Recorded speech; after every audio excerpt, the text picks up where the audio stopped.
Hello, once again, and welcome to Brightco English YouTube channel. In this channel, as usual, we are committed and we endeavor to ensure that you become a fluent and a confident speaker of the English language. Now, if this is your first time to tune in, remember to subscribe, like the channel, and also share so that the tutorial may go far and wide. Now, in this episode, I want us to look at the indefinite pronouns. Yeah, I told you in the previous one when we looked at the personal pronouns, I did tell you that there are a number of pronouns. There are very many types of them, and there are around 7 of them, and we'll be tackling one by one. So here we want to look at quite a number of them. I'll start with the indefinite pronouns. So when you're talking about indefinite pronoun, what does the word indefinite mean? When something is indefinite, it means something is not specific, something is not particular, all right? So something that has not been identified or earmarked. So here we say that when something is indefinite, we simply mean that something that is not particular. And so when you talk of indefinite pronouns, as we said, the pronouns are those words which we can use to modify the noun. So you find that they appear as if you don't become specific about the person you are making reference to. For example, words like someone, one, everybody, somebody, even something, somewhere. Okay? So these words, they don't refer to something in particular. For example, when you say that someone is called, I'm not specific about the gender, I'm not specific about the person whom I'm talking about. So it is general. That's why we say it is indefinite. The person I'm referring to is not in particular. And therefore, whenever you're using them, you have to know that you have to be consistent. You don't need to use them to an extent that you forget until you reveal the identity of the person that you're talking about. And as such, it loses that indefinite part of it. For example, most people are fond of saying, even in this construction, when you say, one should take care of her books. You see, you've started very well. That one should take care of. So be consistent. Don't say now one, which is indefinite, should take care of her book. Already you've gone specific by now referring to female gender. So if they were male in that gender, they'll come out that now we are not part of that. Yet you are supposed to be indefinite. So one must take care of one's book. One must take care of one's book. In the event whereby you cannot use it like with the others, now you use the plural, because the plural pronoun, personal pronoun, is now general, whereby it cannot refer to gender. It will hide a lot concerning their being particular. For example, when you say uh, everybody, or everyone must take care of their, everyone must take care of their property. Everyone must take care of their. So don't say everyone must take care of everyone's property. No, everyone must take care of their property. So that's how it goes, so that you become consistent. We use it when you're talking about nouns which are indefinite. Then another thing, you should also know that these indefinite pronouns, they are those which are used negatively and those which are used positively. For instance, those with some, for example, when you talk of someone, something, somewhere, if we use that one positively, for example, I'm going somewhere, yeah, I gave him something, I'm talking to someone, I saw somebody, that is positive. But when you use any, that is now used negatively.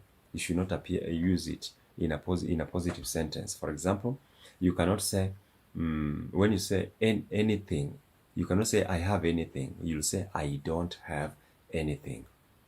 Are you going somewhere? No, I'm not going anywhere. You can't say I'm not going somewhere. You say I'm not going anywhere. So you can see any is used negatively, some is used positively. So that you say I'm going somewhere, I'm talking to someone, I'm carrying something. But I don't have anything, I'm not going anywhere, I'm not talking to anybody. I don't need to see anyone. So that one is used negatively in that manner.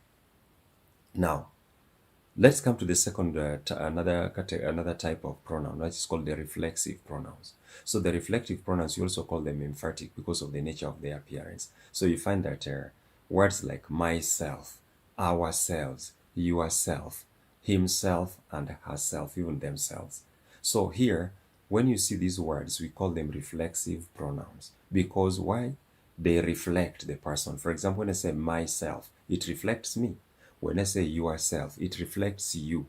When you say himself, it reflects him. And herself reflects her. So that's why we call them reflexive pronoun. So you can see the formation. We take the pronominal and we add to the word self or selves, in that case, in terms of singular and plural. Another thing that you need to know here is that these reflexive pronouns must be used accurately in regard to their persons. For example, first person singular, myself, plural, ourselves, not ourselves, ourselves. Then when you come to the second person singular, yourself, plural, yourselves, you yourselves, plural, but singular, yourself, f, but plural, vs. Okay? Then talking about the third person singular, he, himself, she, herself, and then it, itself. But the plural becomes themselves. Plural becomes themselves. So you have to know how you're supposed to use them as far as it reflects. They are also called emphatic. Why do we call them emphatic pronouns?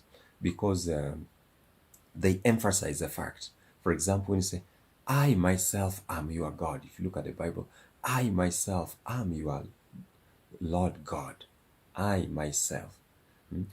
The child refused to help me, and I had to do that work myself. You see, you insist. Hey, you can do that work yourself. You see, you insist that the person to do it. You do it yourself. Okay, so that one you emphasize. So you can see the point of emphasis that is made there. So that is called the reflexive pronoun. You can see how they appear in terms of how it reflects and how it emphasizes, and also in relation to the persons, first person, second person, third person, and also both singular and plural. Now let us look at the last one, which is called the demonstrative pronouns. So demonstrative pronouns come from the word to demonstrate, meaning to show. So loosely put, you find that there are words which are used to express or to show something, to demonstrate. For example, think of how we use the word these and these, that and those. So those are 4 examples of words which we call the demonstrative pronouns. They demonstrate. So what you need to know here is that when do we use these? When do we use these? These of THIS and these of THEE, THEESE. These, you have to know how the pronunciation comes about. These, singular, these, plural. So when do we use them? We use them when you're talking about something which is nearer or which is at hand.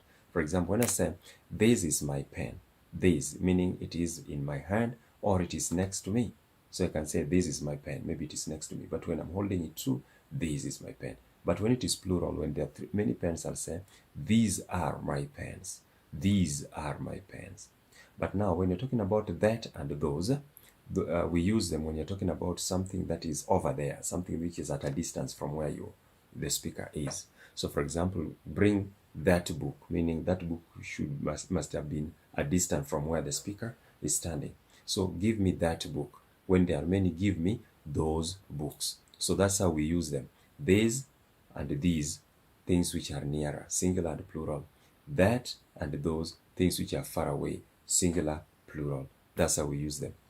Another way through which you can use that and those, because they also have other constructions whereby these words can also be used to express some other meanings. So like in this case, when you say that and those, we can also well use it to avoid repetition. To avoid repetition of the preceding noun. Let's say that you had constructed a sentence and therefore there is a word that you had mentioned before. So like in this case, you can say the weather in Nairobi is better than the weather in Mombasa. The weather in Nairobi is better than the weather in Mombasa. So in order to avoid the repetition of the preceding noun, like weather, the weather in Nairobi is better than the weather in Mombasa. So you can use that in singular. The weather in Nairobi is better than that of Mombasa. So in order to avoid repeating the preceding noun, so you've used that and in singular. You can as well use those. Okay, like for example, when you say that maybe the conditions of our roads are better than the conditions of their roads. the conditions of our roads are better than the conditions of their road. So there you find that instead of repeating condition, now you can use those. So the conditions of our road, the conditions of our roads are better than those. So you can see those replaces the use of what? The use of the condition, the one that we had talked about in that case. Now we can also use this and that, to express a situation whereby you don't want to repeat the aforementioned antecedent. Here is a case where I had mentioned something, a word, and I don't want to repeat that word. Like think of a case where we use the latter and the former. The latter and the former. You mention things in a row, so therefore you make reference to the first mentioned, and the last mentioned. Where we normally say the first mentioned is called the former, and then the last mention is called the latter. For example, when I say that boys and girls are working very hard, yeah, boys and girls are working hard in that class, yeah. These are better than that, or these are better than those. So depending on plural, like when you're talking about boys and girls are doing well in that class. Boys and girls. Which one is mentioned first? Boys. Boys, then and girls. So which one comes first? The boys. Then next, girls. So boys and girls, they do better in that class. So when you say these, meaning the one I mentioned last, which is the girls, are better than that. I mean, these are better than those, meaning girls are better than boys. So you can see I've used these and those to express latter and the former. So you can as well use even these and that. Okay, like when you say apple and bananas are good fruits.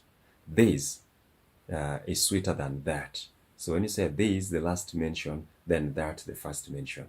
That's how you're supposed to use those demonstrative pronouns to express such constructions. Otherwise, I want to wish you the best. Next time we shall look also at another aspect of type of pronouns, so that you get to know all of them. So this one here, I believe now the three types of pronouns that we've covered, that is the reflexive, the demonstrative, that we have looked at here, will really go a long way in making you to master this language. Otherwise, thank you very much, and if you've not subscribed, remember to do so. All the best.